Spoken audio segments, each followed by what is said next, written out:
Hello everybody, thanks for stopping by Greg's Beer Reviews today. It's about that time.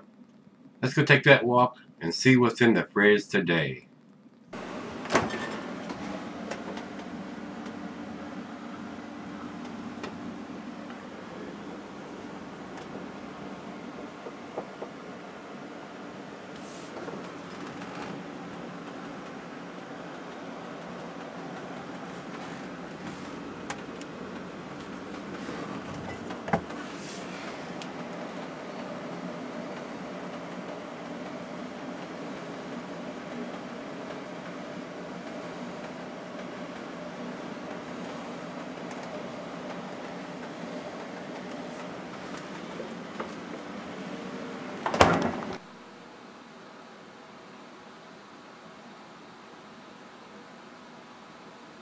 Hey everybody, thanks for stopping by Gregsbeerreviews.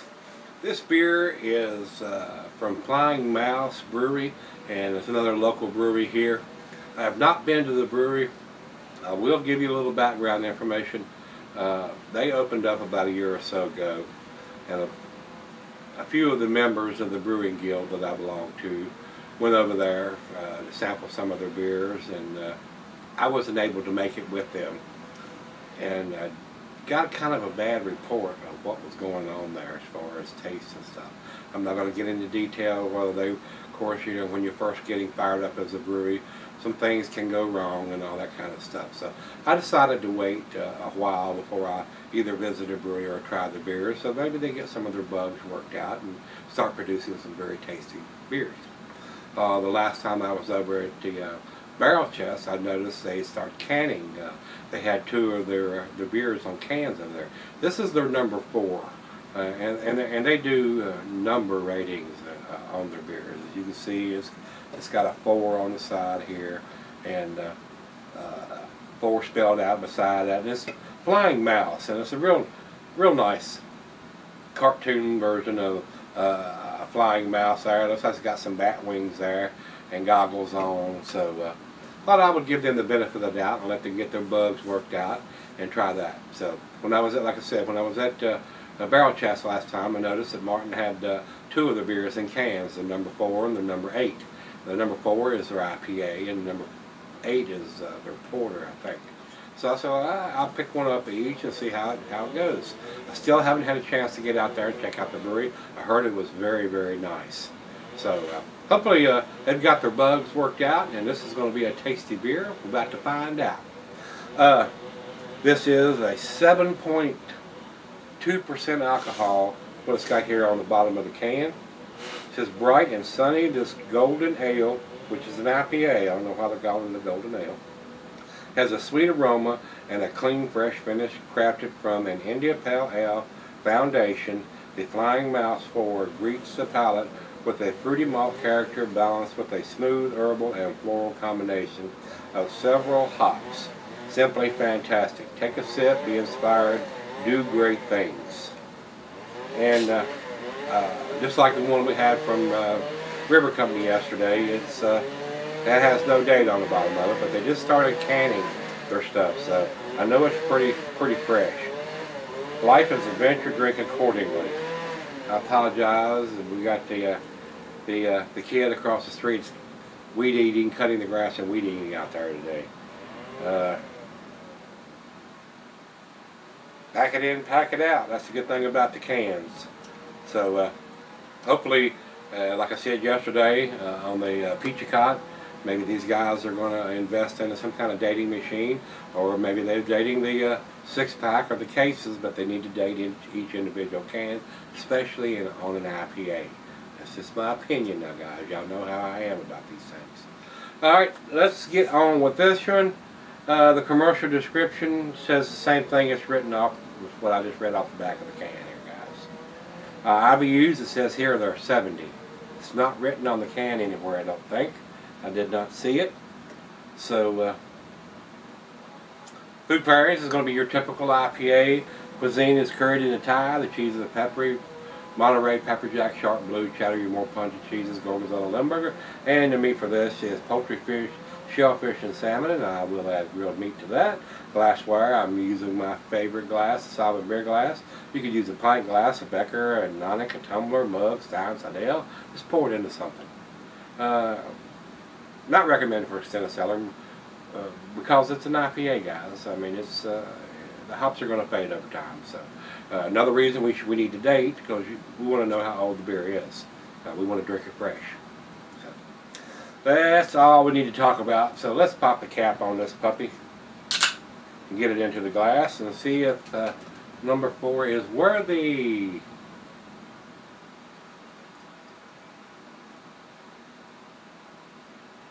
So I'm not sure if this is going to be in an East Coast style, West Coast style, or maybe even an English style. I'm not sure. Very carbonated. You can see I didn't pour it too aggressive, and we got a good 3 fingers of head on that pour. Over to the light, it's kind of cloudy. I mean, it is.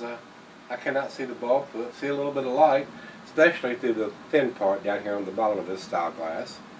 But through the bulb part, orange tangerine color, but it is cloudy, so it may be an unfiltered beer, guys. Looks very cloudy, but it's got a lot of carbonation to it, as you can see in the head, and as I can see the bubbles streaming up.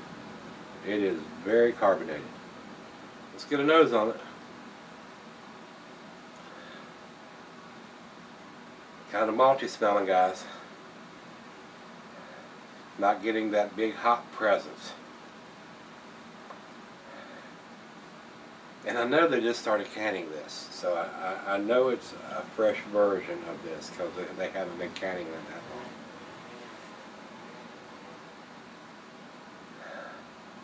A little bit of lemony tangerine. I'm getting a little grassiness in there too, like a lager would be. Got a nice sweetness on the back. But it is definitely not a West Coast style, and I would hint to say that it barely could be an East Coast style. To me, it's more malty than hoppy, and that's not a good thing to be if you're an IPA. Well, let's give it a taste and see what we got. I was hoping for a little more than what I was getting on the nose, so cheers. I really do like to support the local breweries, but let's see what we got.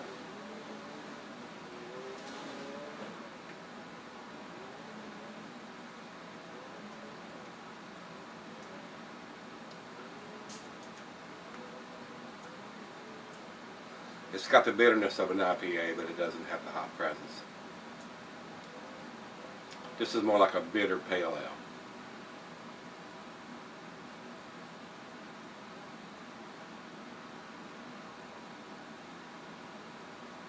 Or an old IPA.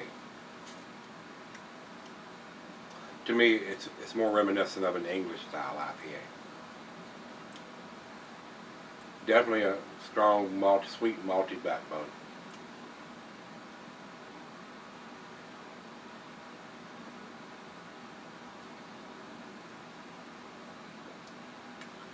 The alcohol is very well hidden. I'm not getting that. My humble opinion is they need to dry hop the hell out of this beer. It doesn't have the aroma hop profile or the flavor hop profile or the taste of a standard East Coast style, or definitely not a West Coast style. More malt than hops, guys.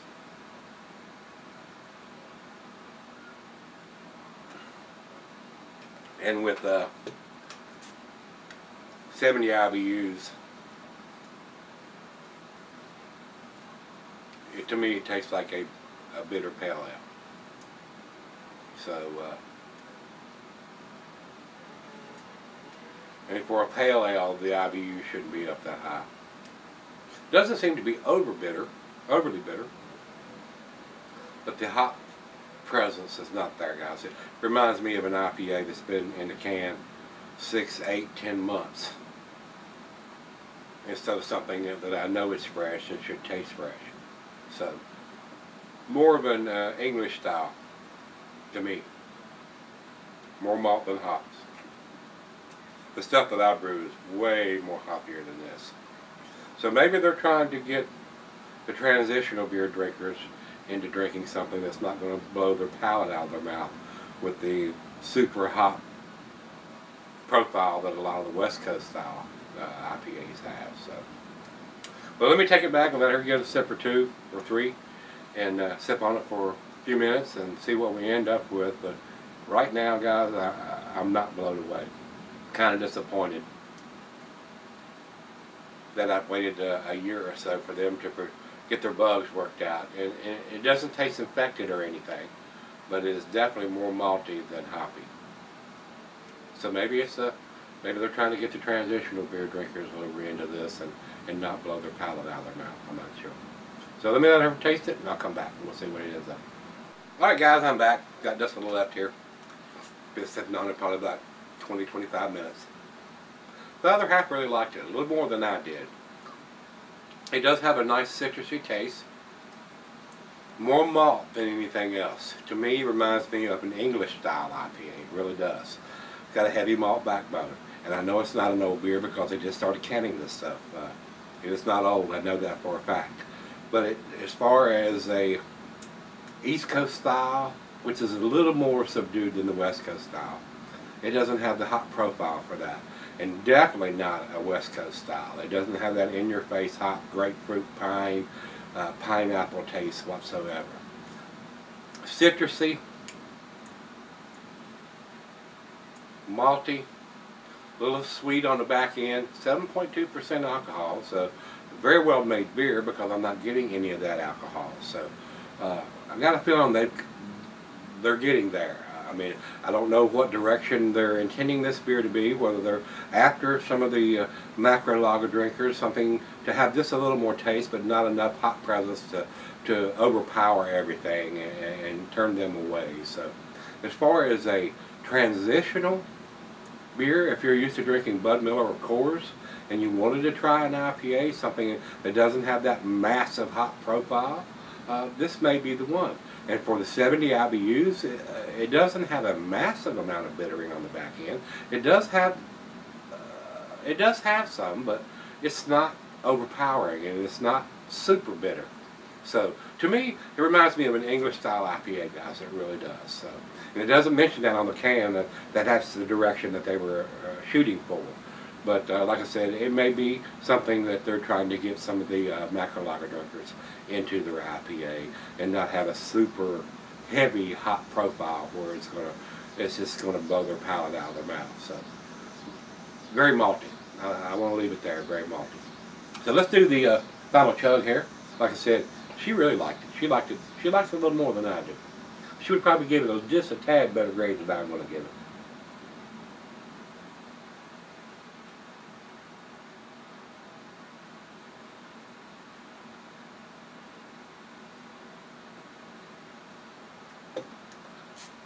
It's definitely above average beer, guys. It is.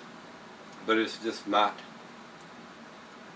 a typical American style IPA, in my opinion. More of an English style.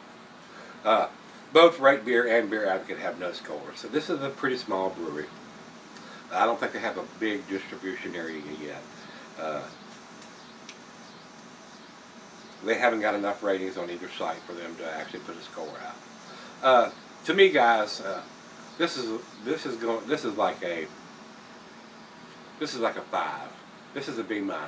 I do think it's an above average beer, but not a typical IPA in my opinion. If it had an English style written on the front of it, which it does not, I might be a tad more generous with the grade. And if it had a date on the bottom of it, I know I would probably be a tad more generous on the grade. So it's decent. A good entry-level IPA, if you will. Something that's not going to have a massive amount of hop profile that's going to run you in the other direction. But for somebody that drinks a lot of IPAs like I do, it just doesn't have quite enough hop profile to me. I have made pale ales that have a bigger hop profile. Matter of fact, Sierra Nevada's pale ale is more hoppy than this is. So doesn't have, and it doesn't have the bitterness that this was going to have, but it's very well made, and the bitterness is kind of subdued to me for 70. To me, it doesn't taste like a 70, maybe a 55 or a 60. But it was enjoyable. I'm glad I picked it up and got to try it, and like I said, the other half kind of liked it a little more than I did. She wanted to know if I bought a 6-pack of it. I told her no, I only bought one. So if you've had this one, if you're in the area, the Roanoke Valley area, they're out of Troutville, Virginia, and you've got your chance to pick up some of this or try it at the brewery. Let me know what you think. I'm going to try to get out there before too long and check them out. The beers are always better at the brewery, drinking them on draft, than they are in the cans or bottles that's gone through the distribution and then to the stores and all that. It's always tastier and fresher at the brewery. It always is. All right, we're going to leave it at that, guys. Like I said, there is no ratings from Beer Advocate or Rate Beer, so I'm on my own on this one. So the B- on this, if I was putting a numeric rating on this, guys, it would probably be between an 80 and an 82 somewhere. So we'll just say an 81 on this one. Had a date on it, they might get an 85 on it for me, but it has no dating. I don't know if they're capable of doing that yet, or if they're dating the 6-pack or the cases, or if they're dating anything at all. I'm not sure. But anyway, if you've had it, let me know, and let's see what we can dig out of the fridge tomorrow. Let's take that walk. See you then.